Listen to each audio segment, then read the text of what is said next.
Thomas Hale was born in a narrow, wind-swept street that led straight to the harbor, where the cries of gulls mingled with the sound of creaking ropes and the smell of salt water.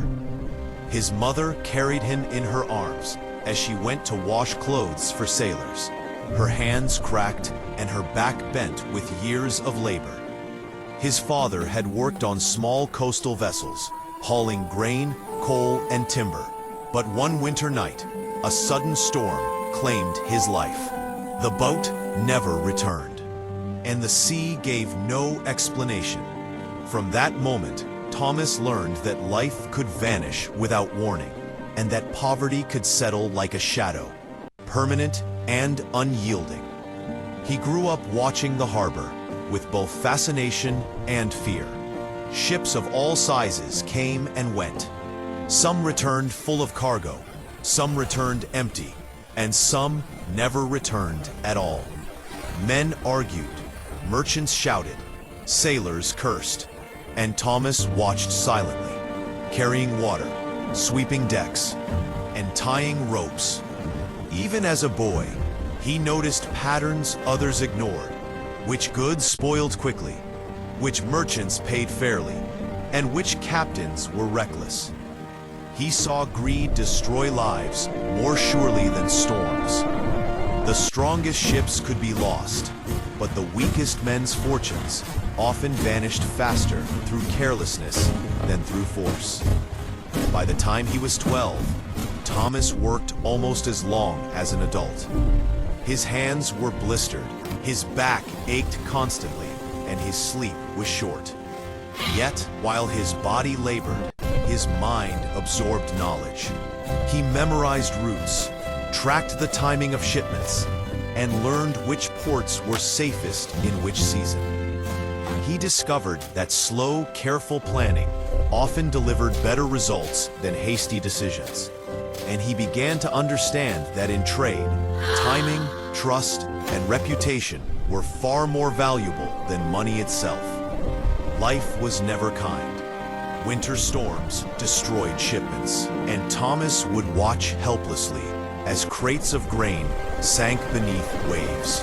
Pirates occasionally raided the coast, and more than once, he had to dive into the water to save men from drowning. Hunger was a constant companion, and he often went without dinner to ensure that others had something to eat. Yet he never lost hope. He observed, he learned, and he planned quietly, saving every coin he could, hiding it beneath the floorboards of his small room above the docks. When he was 17, he found work in a warehouse owned by Edward Crowley, a careful and honest merchant whose modest business had survived decades when many others had failed. Crowley noticed Thomas's sharpness and attention to detail.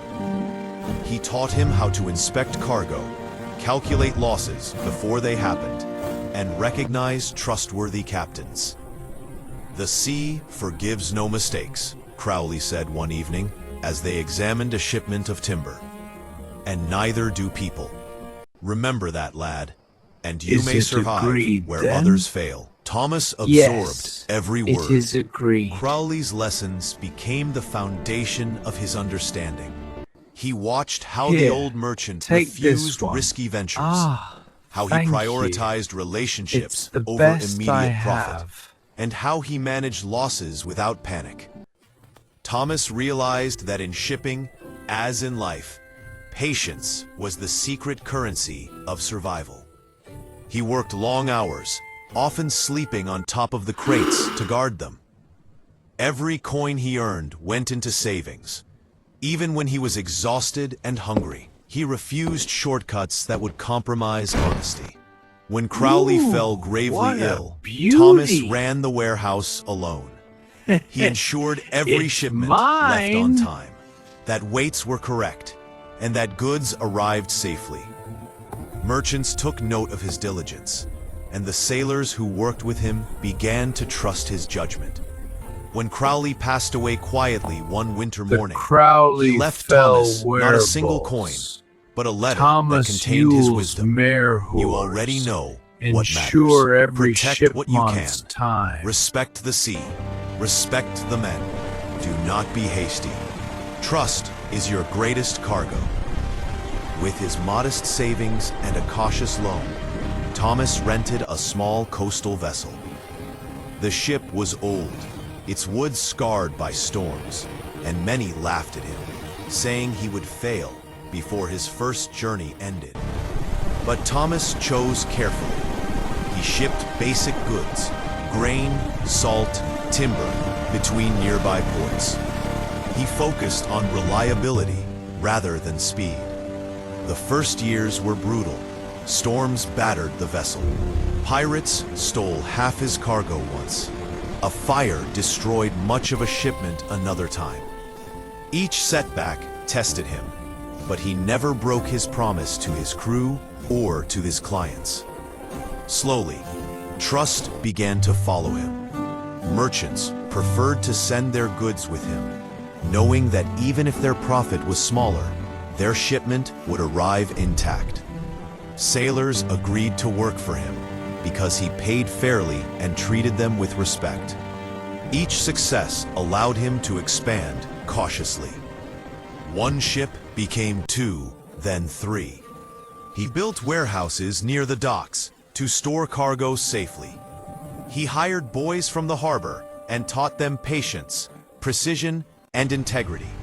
He remembered every lesson Crowley had taught him and passed it on. As the years passed, Thomas's reputation spread.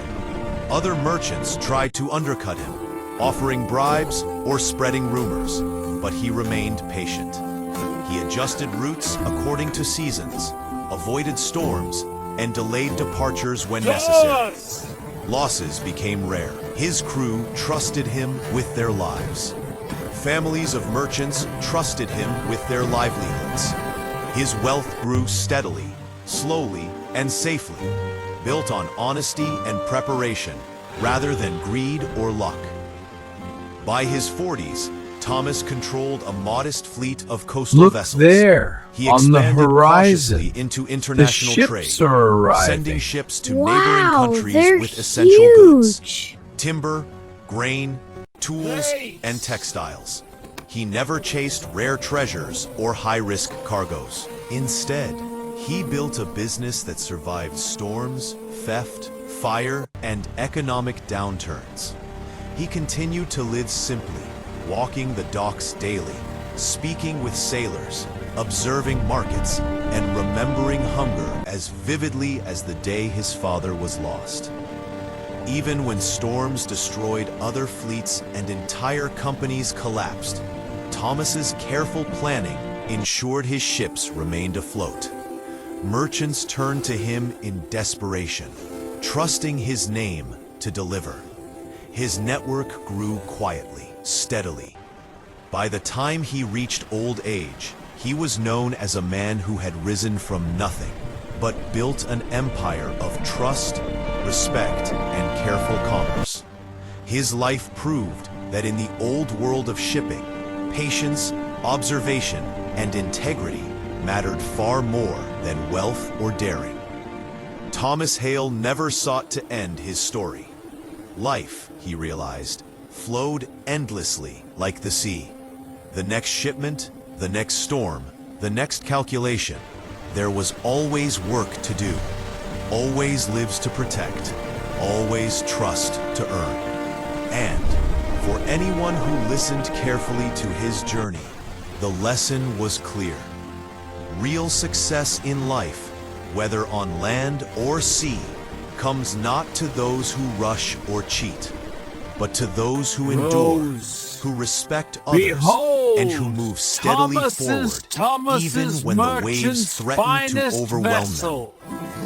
If you want Larson-inspired motivational stories like this, don't forget to subscribe to my channel.